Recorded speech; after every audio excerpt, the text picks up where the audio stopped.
Designer साहब, ये जो धूप है और जो रोशनी है घर के अंदर, इसका आर्किटेक्चर के अंदर और डिज़ाइन के अंदर इसकी कितनी अहमियत है और इसका कितना ख्याल रखा जाता है?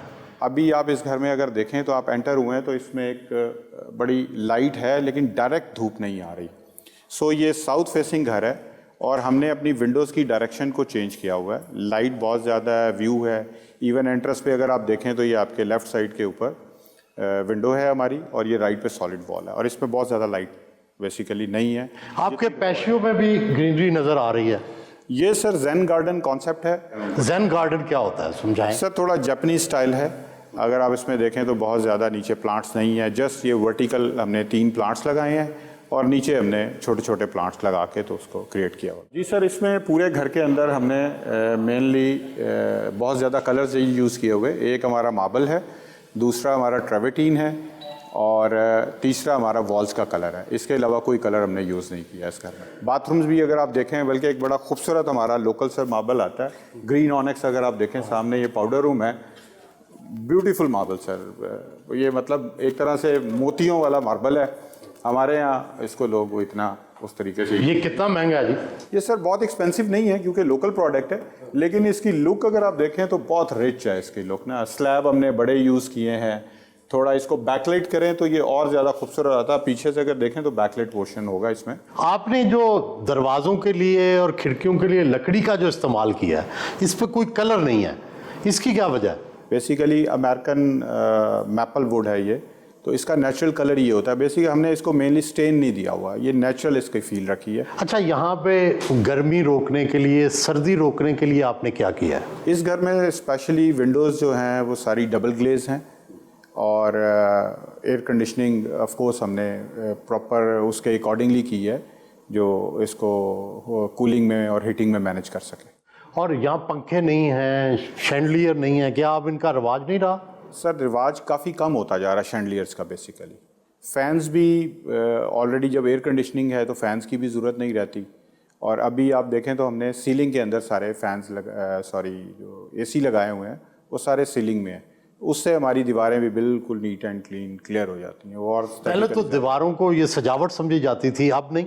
अब सर नहीं, जिन लोगों को भी बहुत लेस इज़ मोर वाला कॉन्सेप्ट पसंद है, उनके लिए फिर इस तरह की चीज़ें नहीं है। फर्नीचर में फिर क्या, उसमें भी नेचुरल मटेरियल होने चाहिए? फर्नीचर को किस तरह का होना चाहिए?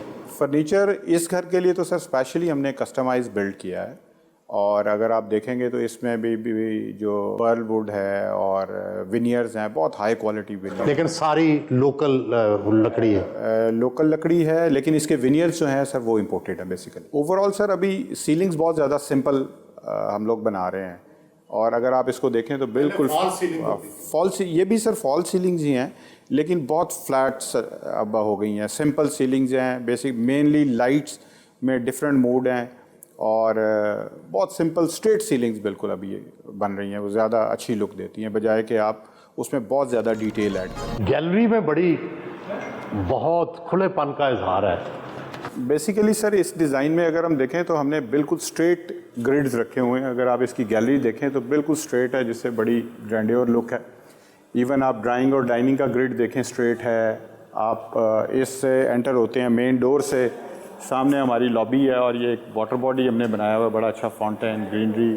तो स्ट्रेट ग्रिड के अंदर जो लुक आती है ना सर, वो बहुत एक्स्ट्राऑर्डिनरी घर की स्पेस को। कुदरत तो बड़ी रंगीन है, सुर्ख रंग है, सब्ज रंग है, और पता नहीं कितने के मछलियाँ देखें, आप जानवर देखें, कुदरत के नज़ारे देखें, कितने रंग हैं। तो वो रंग नहीं आने चाहिए घर में? सर रंग इसमें अभी, क्योंकि अभी ये प्रोजेक्ट कंप्लीट हो रहा है, तो इसमें रंग ऐड होने हैं। हम इसमें पेंटिंग्स ऐड हो रही हैं जिसमें कलर्स ऐड होंगे। तो कलर्स के बगैर तो सर लाइफ होती नहीं ना, तो वो ऐड होंगे, लेकिन वो जो भी उनका जितना यूजेज है वो रिक्वायर्ड है, उसी हिसाब से हमने उसको मैनेज करना है इंशाल्लाह। सीढ़ियाँ भी सर उसी तरह नेचुरल मार्बल, वुड, और स्पेशली आजकल आपको पता है लाइट का इफेक्ट जो है वो बहुत मैटर करता है।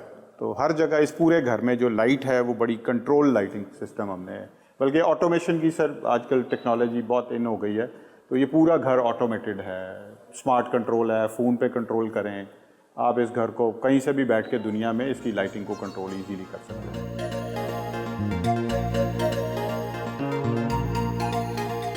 ये बाथरूम बड़े से बड़े होते जा रहे हैं, इसमें क्या लग्जरी है, क्या लोगों को क्या इसमें क्या अट्रैक्शन है?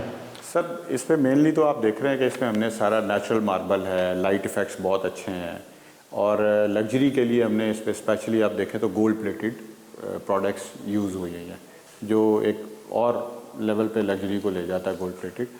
और बाथरूम, बड़े बाथरूम आजकल इन है सर, लोगों को पसंद आते हैं लग्जरी। और ये कि टेबल क्या, इसका क्या मकसद है? ये सर इसमें ज्वेलरी आइटम्स हैं या सेंटर एक बन जाता है इसमें, और बैठने की जगह आप बैठ के अपना ड्रेसिंग कर सकते हैं, कोई और चीज़ें रख के देख सकते हैं। तो ये सेंटर आइलैंड आजकल काफ़ी बाथरूम वॉक इन क्लोजेट्स में भी।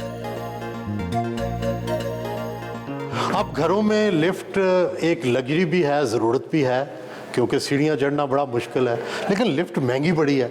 अब इसका क्या इलाज करें? तकरीबन हर घर में सर लिफ्ट लग रही है, लेकिन पाकिस्तान में अच्छे कॉस्ट इफेक्टिव सोल्यूशन अवेलेबल है। ऐसा नहीं है कि बहुत एक्सपेंसिव, वो एक मिथ बनी हुई है। जैसे हमारे यहाँ मोस्टली बेसमेंट लोग कहते हैं बहुत एक्सपेंसिव है, पर मैं कहता हूँ नहीं एक्सपेंसिव है, सिर्फ ग्रे में थोड़ा सा एक्सपेंसिव है और फिनिश स्टैंडर्ड तो सेम होता है। तो लिफ्ट भी इसी तरह, लिफ्ट वो ठीक है, बहुत हाई एंड भी अवेलेबल है, लेकिन रिजनेबली अगर आप लिफ्ट लें तो 20-25 लाख रुपए की सर इजीली अच्छी लिफ्ट मिल जाती है आपको। और अगर इम्पोर्टेड लें तो फिर? इम्पोर्टेड लें तो सर वो फिर तकरीबन 1 करोड़ रुपए तक चली जाती है। इतना फ़र्क है? इतना फ़र्क तो यहाँ अभी कोई लिफ्ट नहीं बनती पाकिस्तान में? बन रही है सर, मैन्युफैक्चर नहीं हो रही, लेकिन यहाँ लोकली असेंबल लोग करते हैं उसको, पार्ट्स ला के, वो भी अच्छी, जो अच्छी कंपनीज कुछ काम कर रही हैं, अच्छी लिफ्ट।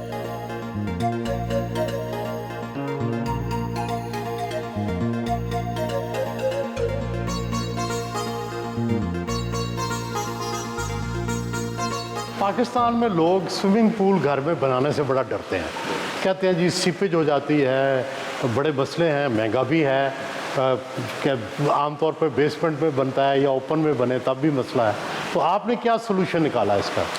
सर एक्सपेंसिव नहीं है, एक हमारे यहाँ एक चीज़ का वो उसको ऐड कर लेते हैं, ये चीज़ें एक्सपेंसिव हैं, और सेम की भी कोई प्रॉब्लम नहीं है। हम मेरे ख्याल से अभी कोई तकरीबन 25 या 30 के करीब ऐसे घर बन रहे हैं जिनमें सबके अंदर स्विमिंग पूल है, और पिछले 8-10 साल से लोग यूज़ कर रहे हैं, ज़ीरो प्रॉब्लम है।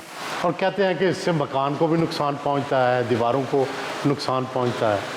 नहीं सर, इसमें पूल में हम लोग ये करते हैं कि इसके पूल की जो कंक्रीट वॉल्स हैं उसके साथ एक एडिशनल चैनल डेवलप करते हैं, गैप रखते हैं कोई 2-3 फुट का, और ऊपर ये इसमें ना हमने स्लैब डाला हुआ है। अगर खुदा ना खास्ता कभी भी पूल में कोई प्रॉब्लम आती है तो उसके अंदर आप अंदर जाके पूरे चैनल में आप उसका ट्रीटमेंट कर सकते हैं।